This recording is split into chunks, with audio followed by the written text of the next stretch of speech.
Espace TV, le 22h.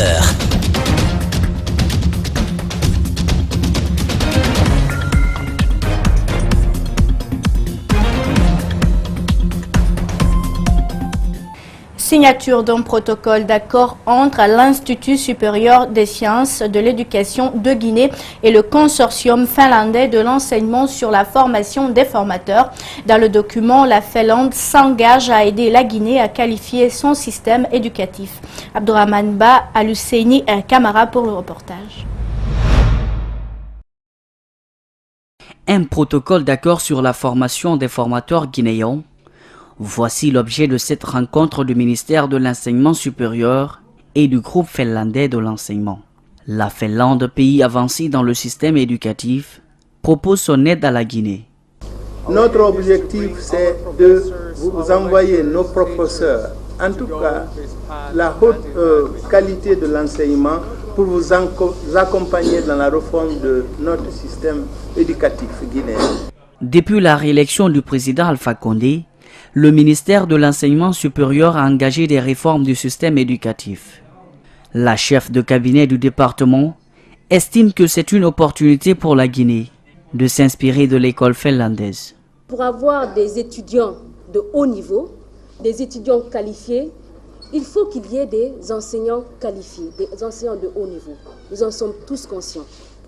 Et pour cela, nous avons identifié dans le monde entier les modèles qui ont marché, les modèles qui peuvent nous servir d'exemple, pas pour copier-coller, mais des modèles qui peuvent nous guider.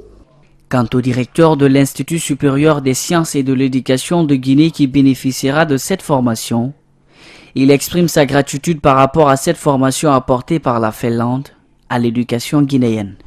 Bénéficier de l'expertise de ce groupe finlandais pour davantage qualifier nos méthodes dans leur ensemble pour le bien de notre système éducatif ne peut que nous réjouir. Je profite alors de cette opportunité pour remercier au nom de tout le personnel de l'ISEG les différents initiateurs de cet intéressant projet de formation de formateurs en République du Guinée. Ce protocole est signé alors que l'école guinéenne traverse des moments difficiles.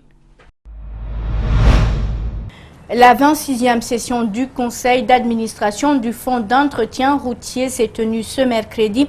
La rencontre vise à relancer les travaux des routes en cette année 2017. Une conférence débat invitant les acteurs des transports pour proposer des solutions à donner une nouvelle dynamique plus opérationnelle pour le rayonnement des voiries. Mohamed Valek Touré, Ibrahima Soumaï étaient pour nous. Suivez. Ce conseil a lieu dans un contexte particulier avec des nouveaux défis compte tenu des contraintes liées à l'entretien routier. À travers cette 26e session du conseil d'administration, le fonds d'entretien routier veut amorcer une nouvelle dynamique conformément à la politique du gouvernement pour faire face aux exigences du moment. Comme on l'a dit, tout le monde a constaté que nos routes sont dégradées. Mais cela n'est pas dû manque de fonctionnement du fonds d'entretien routier. C'est que le fonds d'entretien routier n'a pas de ressources suffisantes. Pour que le fonds d'entretien routier puisse atteindre ses objectifs, il lui faut un fonds équivalent à plus de 1000 et quelques milliards. Et actuellement, à ma connaissance, il a moins de 200 milliards. Donc c'est ce qui prouve. C'est ce qui nous cause beaucoup de problèmes. Donc, cette session va nous permettre de commencer à avoir de l'espoir. L'année 2017 a été, comme le disent les acteurs des transports, une année de catastrophe. L'impérieux défi qui se pose aujourd'hui est comment prendre en compte les exigences et l'urgence du budget pour la mise en application rapide des décisions déjà prises. La ministre des Travaux publics exhorte les acteurs des transports, les plateformes générant plus de 200 000 tonnes par an à soutenir le gouvernement dans la mise en œuvre du dit règlement pour donner une longue vie aux routes. Si une route est dégradée à un niveau de dégradation qui est estimé à 20%, on n'arrive pas à le faire par manque de ressources. L'année prochaine, ce niveau de dégradation va se chiffrer à 30%, et ainsi de suite. Donc chaque année, le besoin qui est là nous fait augmenter et les redevances pour le financement est toujours à un niveau insuffisant. C'est pourquoi le gouvernement a fourni des efforts cette année pour rehausser un peu cette redevance à 500 francs guinéens par litre vendu. Et même ça, il y a encore des efforts à faire. Concernant l'augmentation des ressources, l'arrêté conjoint portant la redevance d'entretien routier RER à 500 francs a été signé. Le chef du département exhorte à cet effet toutes les parties prenantes à son application effective.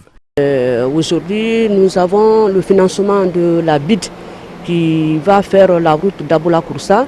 Nous avons aussi le financement de la BID qui va faire le reste du tronçon entre Kissidou et Guéguédou. Nous avons aussi le financement du fonds cohésion et la Badea qui va faire le tronçon qui reste entre Guéguédou jusqu'à Kondembadou, 35 km. Et nous avons aussi le financement de la BAD qui va faire la route Koya jusqu'à Farmoria. Et nous sommes en train de préparer pour le fonds régional du 11e FED pour faire certains ouvrages. Malgré l'urgence des actions menées dans le secteur routier, ces acteurs du transport comptent œuvrer pour le bonheur des populations cette année. Les réactions se multiplient au lendemain de l'adoption par les députés du nouveau code électoral amendé. Certains acteurs politiques parlent d'un recul démocratique et d'une violation de la Constitution. La société civile, elle, prend acte de l'adoption de la loi électorale. Reportage Mamadou Boy Diallo. Nous avons compris que cette démocratie à la base n'existe plus et historiquement la responsabilité est assumée par l'UFDG, le CNOX et le LPG Arc-en-Ciel. Ahmed Sékou Traoré, visiblement très en colère contre l'adoption par les députés du nouveau code électoral, pourtant vivement contesté à son point 2, relatif au choix des élus à la base. Au-delà des politiques, la société civile est partie prenante des accords du 12 octobre dernier. Pour cet activiste, le vote de la nouvelle loi donne une possibilité à la tenue des élections locales. Il requiert le consensus général au niveau de l'Assemblée et au niveau des acteurs majeurs de la vie politique nationale. Je crois qu'il n'y a pas raison, il n'y a pas une loi parfaite à 100%. Mais avec, ce cadre juridique qui est balisé, nous pouvons dire qu'on peut véritablement aller vers les élections locales. Avec la nouvelle loi, les élus seront choisis au prorata des résultats des élections communales, ce en dépit de la contestation de certains députés, notamment ceux de l'Alliance républicaine. Nous pensons que pour l'instant, avec tout ce qui se passe dans notre pays, compte tenu de la fragilité, je crois qu'ici on a privilégié la paix à la loi. C'est-à-dire, les gens se sont dit, quelque part, on va faire passer ce texte pour éviter d'autres problèmes de la Guinée. Je crois que c'est ce qui a été fait. Les membres du Front citoyen ne comptent pas baisser les bras. Ils envisagent de saisir la Cour constitutionnelle, ultime recours après l'adoption de la nouvelle loi électorale. Parlant toujours de réaction, le président de la Convention des acteurs non étatiques, CANEC, parle de la fin de la transition électorale après l'adoption de la nouvelle loi électorale. Je vous propose de suivre Dr Sékou Kourouma au micro de Mamadou Boy-Diallo. Au final, le législateur a estimé, dans sa forme pas totale, mais générale, que cela pouvait continuer, que cela pouvait se passer comme ça, que le code électoral peut être amendé de nature à autoriser, à permettre enfin à la Guinée de franchir le cap de la transition électorale, du calendrier, du parachèvement du calendrier électoral. Nous saluons ce résultat. Nous saluons ce résultat parce que ça ne s'est pas fait dans la violence, c'est dans un processus de consultation et d'échange. Et nous avons évité la violence à ce niveau-là. Donc, le recours à l'Assemblée, le recours au Parlement, le recours aux députés est salutaire et à encourager.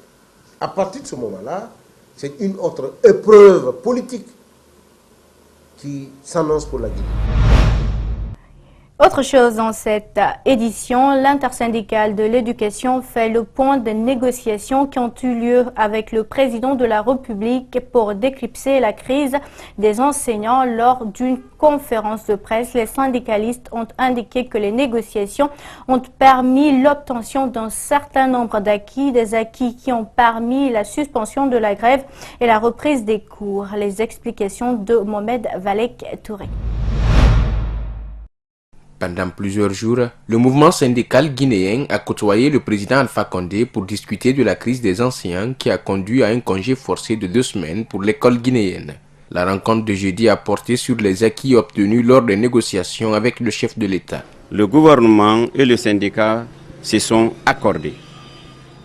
Nous avons prévu la restitution à la bourse du travail le lundi 20 février 2017. Pour nous, les gens ont été empêchés pour se rendre à la bourse. Ceux qui étaient venus, on a pu faire la restitution avant de les signer ce protocole d'accord. Dans une déclaration rendue publique le week-end dernier, le mouvement syndical a suspendu sa grève pour, dit-il, éviter le pire en Guinée. Les revendications de facto ne sont pas entièrement satisfaites. Il s'agit donc d'une suspension de la grève, précise-t-il. La grève n'est pas levée, elle est suspendue. Mais nous espérons, vu ce qui s'est passé cette fois-ci, le gouvernement respectera son engagement. Ces leaders syndicaux affirment privilégier la négociation en signant le protocole d'accord et en acceptant de suspendre la grève au terme de laquelle des acquis de 60% seraient obtenus. Restitution de l'évaluation des impacts du virus Ebola sur l'emploi et les entreprises, c'est l'objectif de la rencontre tenue entre le gouvernement guinéen et les experts du Bureau international du travail. Il s'agit aussi de trouver un plan de relance des entreprises durant cette période post-Ebola. Al-Seni Bari, Mohamed Al-Husseini Kamara. La présente étude a été commandée par le Bureau international du travail. Elle porte sur l'impact du virus Ebola sur les entreprises guinéennes. Comment l'expertise du BIT peut se mettre au service du gouvernement, des organisations patronales et syndicales pour proposer aux entreprises un plan de résilience, un plan de reconstruction de leurs activités, un plan de reconstruction de leurs modalités de recrutement pour qu'on passe cette étape-là et que non seulement on tire les leçons de l'épidémie qui vient de se passer, mais que dans l'hypothèse où il y aurait une autre catastrophe de ce type, les entreprises aient un mode opératoire, une manière de gérer ces crises-là pour ne pas que leur activité s'en ressente trop et surtout que l'emploi n'en souffre pas non plus. 900 entreprises du secteur formel et informel de la capitale et de l'intérieur du pays ont bénéficié de cette étude. Le consultant du projet dresse un premier bilan. 80% des entreprises avaient subi en perte de revenus. Des pertes de revenus qui allaient des fois de 60 à 30%, bien 10% de perte de revenus. Ça, c'est une première conséquence de Ebola. La deuxième conséquence, il y avait une rétraction de la demande. La demande en ce qui concerne, que ce soit la demande des produits, la demande extérieure, tout ça, ça c'est de façon globale. Nous avons tous suivi, la majorité, surtout dans le cadre du développement rural, les problèmes que les entreprises agricoles ont suivis. Et que le président de la République était obligé de faire des démarches au niveau de Timé Madina pour voir comment essayer de booster pour que la demande puisse se repartir. Les recommandations issues de cette étude devraient servir pour relancer les activités des entreprises se trouvant dans les pays qui ont été affectés par l'épidémie Ebola, souligne le secrétaire exécutif des organisations patronales de l'Afrique de l'Ouest.